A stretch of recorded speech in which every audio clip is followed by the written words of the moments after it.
सुबह आर्यन पैलेस में आश्वस्त बहुत तेज था। वो उसके मन की बातों को समझ गया था। वो बोला, धमकी ही समझ लो।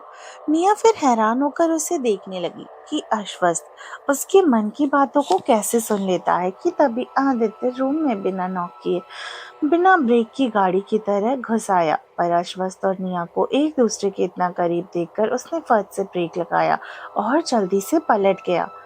सच में, और एम्बेरस होते हुए बोला, मैंने कुछ नहीं देखा, मैं बता रहा हूँ, मैंने कुछ भी नहीं देखा। आदित्य को देखकर निया भी घबरा कर उठने लगी, लेकिन आश्वस्त ने उसे इतना टाइटली पकड़ रखा था कि वो उछने की बजाय उसके सीने से जा लगी। आश्वस्त निया को देखकर मुस्कुराता और अपनी आंखें चढ़ाते हुए आदित्य से बोला, क्या कोई प्रॉब्लम है?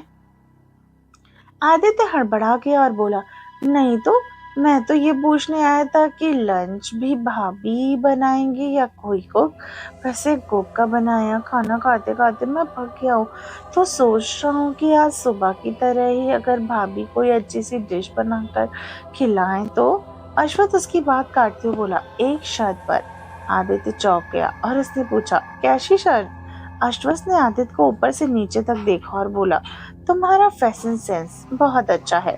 मैं चाहता हूँ कि तुम मेरी गैर मौजूदगी में मेरी बीवी को फैशन सेंस सिखाओ और उसकी ड्रेसिंग को भी अपनी तरह परफेक्ट बनाओ। आदित्य ने चैन की सांस ली और हंसते हुए बोला, ओके, सीधे सीधे कहो ना कि अभी भाभी का मेकओवर करना है। इतना घुमा फिरा के क्यों बोलते हो? अगर भाभी मुझे रोज टेस्टी टेस्टी खाना खिलाएंगी तो मैं उनका मेकओवर तो क्या, उन्हें अवार्ड विनिंग डीवा बना दूंगा। निया को कुछ समझ नहीं आ रहा था कि ये दोनों भाई क्या डिस्कशन कर रहे हैं। वो कभी अपने देवर को देखती तो कभी अपने पति को। तभी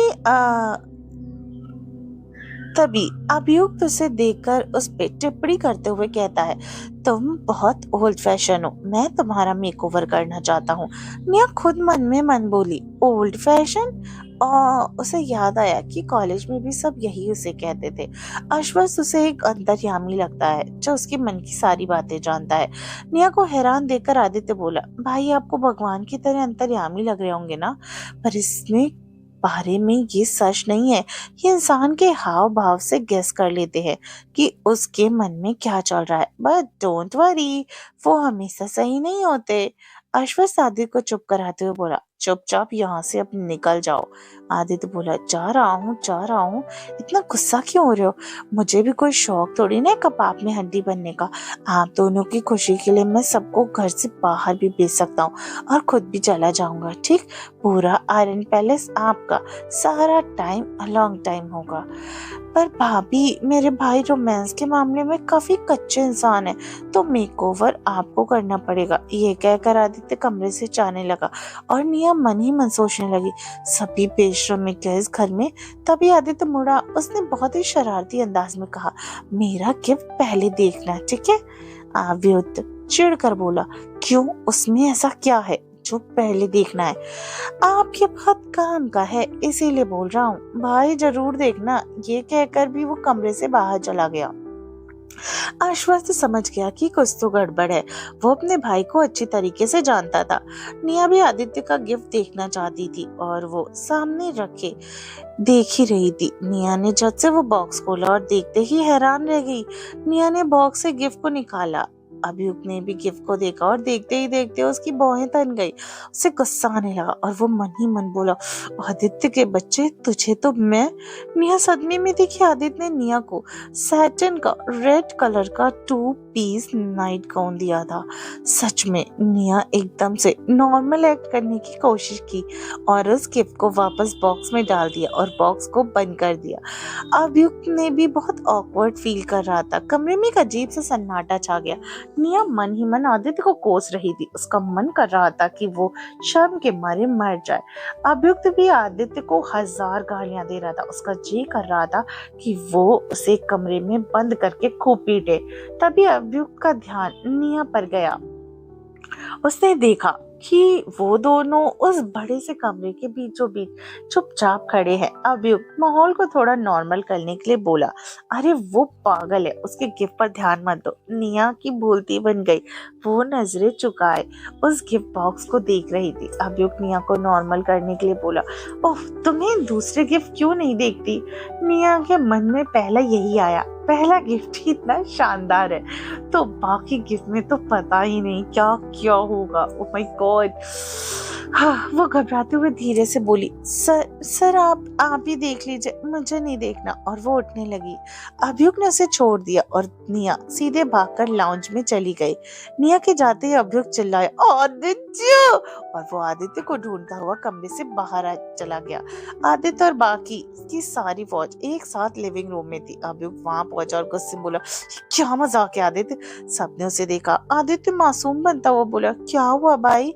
अभियुक्त फिर से चला, तुम्हारी हिम्मत कैसे हुई सब बेहुदा गिफ्ट देने की? अभियुक्त को नाराज देखकर आदित्य और हंसने लगा और बोला, आपको पसंद नहीं आया भाई? पर वो आपके लिए नहीं था, वो तो मेरी प्यारी भाभी के लिए था। मैं तो बस इतना चाहता था कि वो आपको रिझाने की कोशिश करे। आप इतना गुस्सा क्यों कर रहे हो? आपने अपनी मर्जी से शादी की है। दादाजी आपसे परपोता और परपोती देखना चाहते हैं। आपको तो जल्दी करनी चाहिए और मेरा गिफ्ट इस प्रोसेस को स्पीड अप कर सकता है। आदित्य का जवाब सुनकर सब ठहाके मारकर हंसने लगे। पर जैसे ही अश्वथ ने सबको एक बार गुस्से में देखा तो सब चुप हो गए। आदित्य बोला, कोई आदमी इतनी खूबसूरत बीवी पाने के बाद भी उससे दूर कैसे रह सकता है? मुझे तो ऐसा लगता है कि आप सच में वो वही हो जो लोग समझते हैं। बस आपने अपना राज छुपाने के लिए शादी की है। अस्व्यक्त वही आश्वस्त गुस्से में बोला, तुम्हें मुझ पर शक है कि मुझे औरतें नहीं पसंद हैं? आदमी पसंद है? पागल हो क्या? मैंने उससे शादी की और अपनी मर्जी से की है और माना वो खूबसूरत है, पर इसका ये मतलब तो नहीं ना कि मैं बिना उसकी इजाजत के उसके साथ कुछ भी करूं।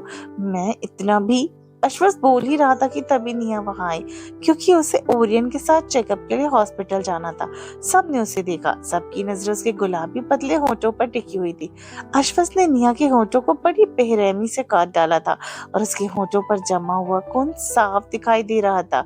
निया बिना अपने होठों को साफ किए ही आ गई थी। वहीं रचित आदित्य के सिर पर प्यार से मारते हुए बोला, तुमने तो कहा था उसके बीच में ऐसा कुछ नहीं हो रहा, पर यहाँ तो माजरा ही कुछ और है। आदित्य अपना सिर हिलाते हुए कंफ्यूजन में बोला, यार मुझे क्या पता ये सब कब हुआ, पर अच्छा ही हुआ भाई, कुछ तो हुआ कम से कम, वरना मैं तो ये सोच रहा था कि हमारे भैया से तो कुछ ना हो पाएगा। बाहर दिन में जब दिया ओरियन के साथ हॉस्पिटल गई तो शुरू शुरू में तो वो चुप थी, लेकिन धीरे धीरे अब ओरियन के साथ उसके अच्छा बिहेव किया और उसके साथ फ्रेंडली होकर रहा। वो भी ओरियन से बातें करने लगी और वो खुश भी थी। कोई उसे बुली नहीं कर रहा था। घर लौटने पर निया का स्वागत बुलक्कड़ यानी भुक्कड़ आदित्य की फरमाइश से हुआ।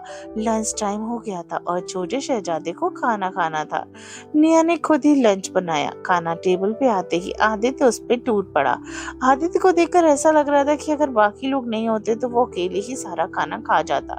निया को भले ही आदित्य को खाना खाते देख थोड़ा अजीब लगा, लेकिन उसके सबके लिए खाना बनाया था और उसे वो बनाना बहुत पसंद भी था।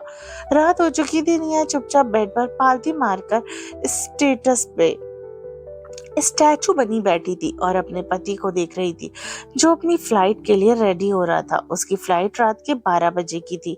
अश्वथ ने देखा कि निया उसे एकटक देख रही है। कुछ कहना है तो कहो। निया एकदम से अपने ख्यालों से बाहर आई और हड़बड़ाते हुए बोली, नहीं। आश्वस्त उसे देखकर मुस्कुराया और उसको भरोसा दिलाते हुए बोला, चिंता मत करो, कोई तुम्हें परेशान नहीं करेगा और तुम चाहो तो मिसेस आर्यन के पावर का भी यूज कर सकती हो, सब पर हुक्म चला सकती हो मेरी गैर मौजूदगी में। निया उसे हैरान होकर देखती है। अश्वथ ने अपना काला ओवरकोट पहना और उसकी तरफ आया और उसके सिर पर हाथ रखते हुए बोला, मैं 2 हफ्ते तक यहाँ नहीं रहूंगा। इसका मतलब ये नहीं कि मुझे पता नहीं चलेगा तुम क्या कर रही हो। तुम्हें मेरे सारे इंस्ट्रक्शन फॉलो करने पड़ेंगे ताकि तुम सच में वो इंसान बन सको जिसे मैं दुनिया से इंट्रोड्यूस करवा सकूं, वरना तुम तो भीगी बिल्ली की तरह हो। निया आश्वस्त की बातें सुनकर कोई जवाब नहीं दे पाई और क्योंकि कोई लड़की क्या ही जवाब देगी जब उसका पति अश्वस्त एहित अर्जुन हो, दुनिया का सबसे पावरफुल पर्सनैलिटी का मालिक, ऐसा इंसान जिससे भिड़ने की हिम्मत किसी में ना हो। न जाने कितनी कंपनी आश्वस्त के रहमो करम पर और उसके दर पर सक्सेस के शिखर पर पहुंची थी। उन कंपनियों की लिस्ट में सहाना राय और अव्यांश खन्ना की कंपनियां भी थी शामिल थी और अश्वस्त जानता था कि अश्वस्त यानी अव्यांश और आहाना निया के अतीत का सबसे दर्दनाक हिस्सा थे। जल्द ही वो उन्हें उस दर्द का हिसाब चुकाना था। अश्वस्त निया को मुस्कुराकर बोला, वैसे तुम चाहो तो अच्छी बीवी की तरह कह सकती हो कि तुम्हें मेरी बहुत याद आएगी। निया अश्वस्त का एक अलग ही रूप देख रही थी। वहां तो वो कम बोलने वाला, सीरियस रहने वाला वेपन किंग, और कहाँ ये बेशर्मों की तरह बात करने वाला इंसान। अश्वस्त ने निया का चेहरा देखा, ऊपर उठाया और बोला, छोटी गिलहरी, मेरे बारे में इतना उल्टा पुल्टा सोचने की जरूरत नहीं है। मैं दुनिया के लिए रिजर्व रहता हूँ, पर अपनों के लिए नहीं। तुम्हें खुश होना चाहिए कि तुम उन बिगड़े अमीरजादों से बच गई और अपने धोखेबाज बॉयफ्रेंड से भी। निया कुछ कहना चाहती थी, पर अश्वस्त इतने करीब होने की वजह से उसके शब्द गले में ही अटक गए। आश्वस्त बोला, डोंट वरी, तुम मेरी हो और मेरी चीज को भले ही मैं यहाँ ना रहूं, कोई भी परेशान नहीं कर सकता और ना ही कोई तुम्हें नुकसान पहुंचा सकता है, इसलिए इतनी टेंशन लेने की जरूरत नहीं है। 2 हफ्ते अच्छे से बिताओ, क्योंकि मेरे आने के बाद तुम्हें सही कायदे से मेरे साथ रहना पड़ेगा। अश्वस्त के पीछे क्या होगा निया का हाल? क्या निया संभाल पाएगी इस नए परिवार के नए रिश्तों को, या फिर अश्वस्त की उम्मीदों पर फिर जाएगा पानी? तो गाइज, आई होप आपको हमारी कहानी पसंद आई हो। मिलते हैं कहानी के नेक्स्ट एपिसोड में। अपना ख्याल रखो।